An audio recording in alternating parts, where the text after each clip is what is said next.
teachers have read it. What are some signs that a student is being abused or lives in a toxic environment? My perspective is high school, grade 7, 12. Difference in how they treat male and female teachers. I have had quite a few students who I can tell have had pretty toxic fathers because they project their issues onto me as a male teacher. Overly sensitive kids. No healthy environment produces a kid who's extremely emotionally unstable in high school. There will be a toxic or abusive environment somewhere in their life. Bullying, home life or otherwise. Off comments that slip out because the kid feels it's somewhat normal, but it's way off what's normal. Like, don't worry sir, it's just that I got 8 hours of sleep last week. The content of their art, that they doodle in the margins. How they deal with other kids, hyper-aggression or power plays are red flags. How they deal with knowing they've got an answer wrong. Those who are from toxic environments can be very fearful of retribution for any imperfection from them. Doing things just for the sake of being in control of that thing. I have a student who shaves their eyebrows off, and another who will purposely be a few minutes late to every one of my classes. I caught them on time once by accident, and they walked right out, to come back in a few moments later, so they were late. We were drawing self-portraits once in grade school without mirrors. Just draw how you perceive yourself. A completely innocent exercise for a bunch of little kids, right? Well, I was going through a bit of a silly smartest phase, and drew myself naked. Nothing really suggestive, raunchy, or even detailed. It was just a vaguely human-shaped blob without clothes on because I thought it'd be funny. I didn't even draw genitals or nipples. Cue some very abrasive and uncomfortable interrogations from my art teacher, then a guidance counselor, and finally the principal and my parents. I basically regretted it instantly and still kind of do to this day. I must have only been 7 or 8, and I couldn't fathom the awful can of worms I just opened on my family. I was in 11th grade, and was raised in a pretty moderate conservative household, but since it was New York, that made me a redneck I guess. We had to make the personified version of a character tray with a drawing, and were encouraged to make it ridiculous and funny at class, but it was like a one day in between projects kinda thing. Anyways, I make my character a rootin' tootin' gunslinging drink pounding guy that drives a truck with the American flag. It honestly wasn't half bad. Anyways, that same day I get sent to the school psychologist's office to discover that the teacher thought I drew my dad. Swedish teacher here, in Sweden. My mom was the principal for almost 30 years at a school for kids aged 6, 12, so she'd seen some bad crap during her years. She didn't tell me everything because of non-disclosure agreements on her part, but she did tell me some things. One such thing was a young girl from Somalia. She and her parents went back to Somalia on vacation, and when they got back the girl told one of the staffers that she had been cut with scissors down there. Now, female genital mutilation is quite common in Somalia and Eastern Africa, and extremely illegal in Sweden. So, the laws forces you to call Child Protective Services if you even suspect something's afoot. So the staffer did, and the CPS and police show up and place the girl in protective custody, and the parents are arrested and held in custody. The girl goes to an hospital and is examined, and it turns out the whole thing was a lie. The parents are furious and remove their kid from that school and threatens legal action. As far as I know, nothing came of it. I'm just asking myself, okay, that was a lie, but from where did she got that idea? I mean, it doesn't comes from nowhere. When I was young I would have never had that idea. I didn't knew back then that sexual mutilations existed. Yeah, that was one of the questions that was raised afterwards, and I hope the family was under investigation after they left the school.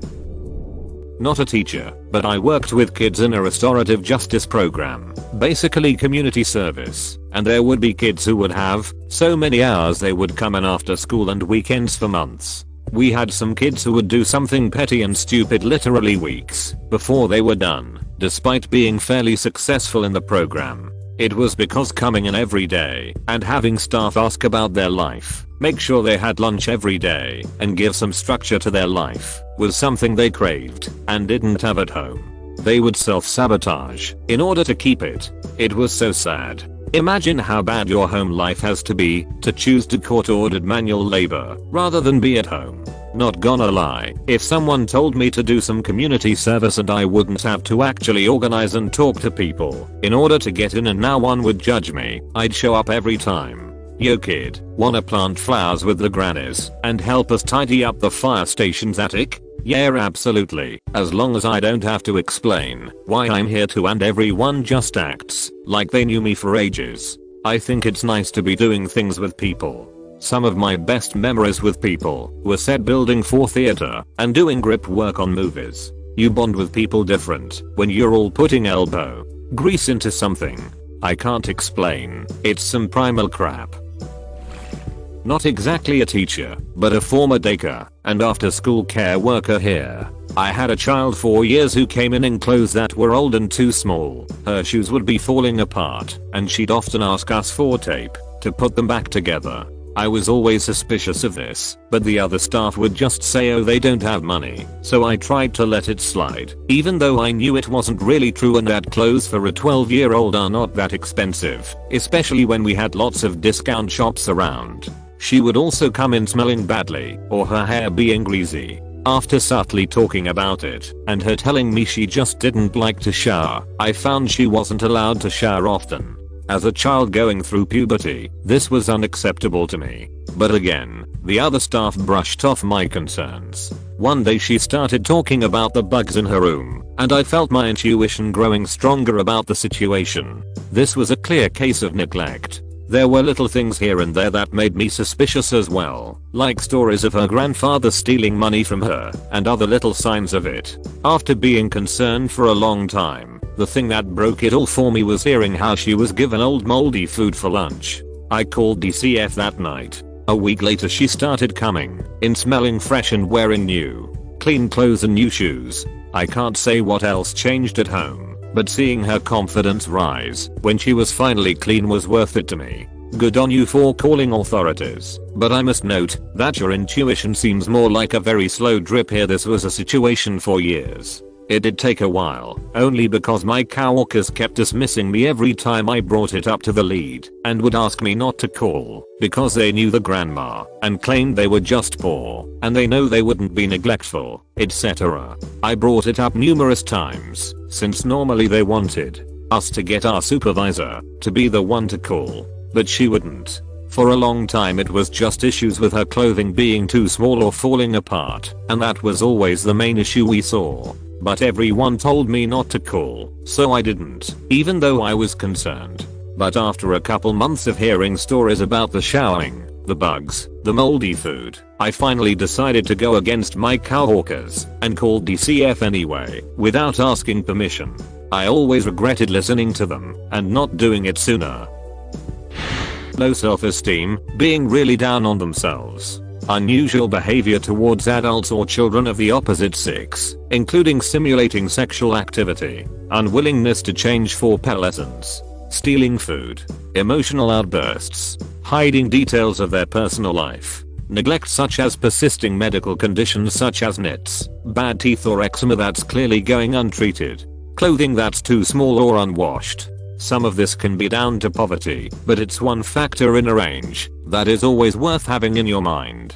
Honestly, there's so much I can't even think of all the things. It's about knowing your pupils and establishing what's normal for them and their personality and what's indicative of a larger issue. Not a single person is mentioning good test scores and never doing homework. If you see there is no cheating, it means home isn't safe for homework. They're always living in fear, so homework isn't something that's possible to do. They are paying attention to you. I don't understand why teachers see this as a head scratcher. It's obvious. Quit calling them lazy. If they were lazy, they wouldn't be getting good test scores. You can add this to your list. I really think teachers need to see this. This was my sign and I never got help. I was attacked for it. Theater teacher, 12th grade. I can get pretty close to almost all my students, but it's the ones who want to really talk or tell me stories that I feel need me to listen. And I've been teaching long enough to know that if kids want to talk to me, say during lunch or not after class, then they are reaching out, but may not know what they are reaching about. 10 years ago I had a student, super funny / talented actress whose dad was making her stay up all night to work at his crappy low-end motel. I knew something was up because she was not only always tired, she was super mean. It was only after I went to drop off her homework, all of her teachers, I didn't give her any, that I was able to see her home life. She lived at a motel. I won't go into its reputation, but you can imagine. She still played Titania in the spring play. Well, that makes me rethink a few weird things that happened to me in high school. I was just a normal kid. My mom was a single mom with 2 kids, and for extra money I started working at Burger King. About halfway through the year, one of my teachers came through the drive-thru. Suddenly, after never seeing any teachers come through before, almost every one of mine came through over the next week or two. Legally I wasn't supposed to work past 9, but I was often there till close, so going home at 11ish, and many of them came by that late. I lived about 3 blocks away and would walk, and after this a teacher would just happen to drive by and give me a ride home almost every night. I was taken out of class and asked to go to the office not long after, and had a long uncomfortable talk with the counselor where she kept hinting around and trying to get me to tell her about home problems.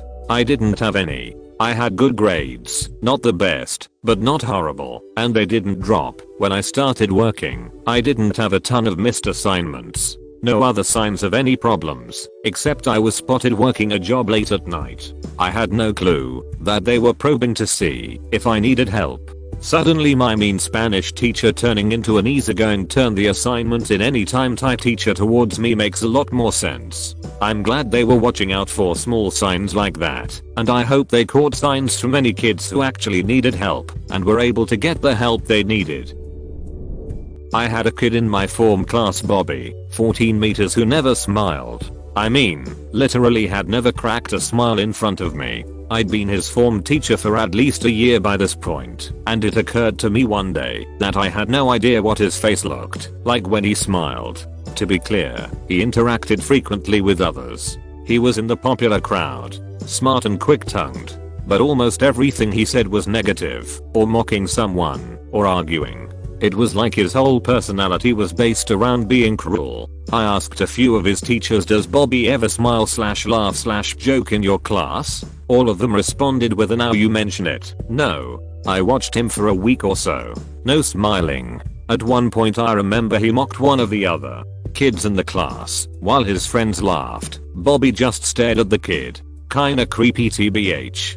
His dad came to one parents' evening. In 4 years as his tutor I only met his dad once. I remember Bobby's dad and another dad were both waiting to see me. I had less to say to the other kid's dad, so I let him go first, to get him out of the way tbh. Bobby's dad kicked off at me for asking him to wait. I was suggesting waiting 2/3 minutes, tops. I put my foot down, but Bobby's dad was not happy at all. And when I finally called him to my table, he stared me out through the whole interview. Quite scary tbh. I eventually spoke to my senior pastoral teacher about the lack of smiling, and she said she was going to look into his home life. Unfortunately, that's where it became a need to know situation, and I never found out if anything was actually amiss. Excessive anxiety, especially toward the end of the day. By excessive, I mean that obviously one could have an anxiety disorder and exhibit the same symptoms, but this is like an awful soup of anxiety and fear that just keeps perpetuating. I recently got out of a situation where every day I was anxious to go home because I didn't know what to expect, and it messed with every part of my life. I couldn't focus, couldn't enjoy time with friends, constantly looking over my shoulder, couldn't sleep right, would barricade my door because of paranoia. I realized that it was what some of my students went home to every day, and it broke my heart. I got to escape my situation after a month. They have no escape. Never take for granted the feeling of being able to come home without being afraid of what might be waiting for you. I can't even describe it, and so it just is. And if I had to go through it as a teenager, it would rotted me from the inside out.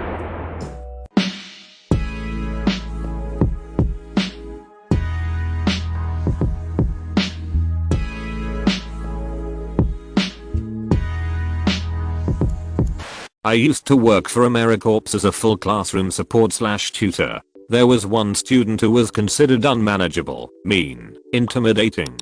I personally found him funny, and when given a chance, very kind. He originally wasn't in my small groups, where we would work on academic and behavioral skills, but I specifically requested he was after overhearing him confront the teacher, after giving him a poor grade saying, "Are you actually trying to get me killed?" After a month or so of doing no work, simply getting to know him, Akami sometimes sitting there for the full hour in silence, he finally broke silence and said to me, "Why do you care so much about me?" And I said, "Well, T, you're smart and I want you to realize it." This kid could add and multiply decimals in his head in the 8th grade, yet had the most suspensions/infractions. No teacher gave him a solid chance because he had such a large personality. I could tell at home he was never given a voice. As one other editor mentioned, kid was wearing long sleeves in hot weather. Very telling. Hated being touched/redirected because he was always being told what to do at home. One day I saw him in the library alone at lunch playing chess by himself, so the next time we had our weekly meeting I challenged him to chess and this kid just opened up. It was almost overwhelming how much this kid would talk, haha.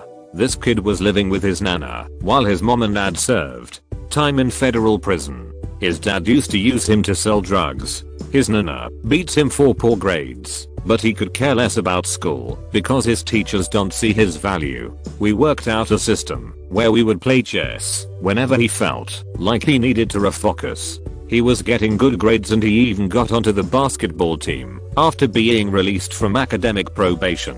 Unfortunately, one day he stopped coming to school. As far as I know, his mom was released and he went to live with her in Indiana. I think about that kid a lot and hope he's using all the tools and strategies we worked on.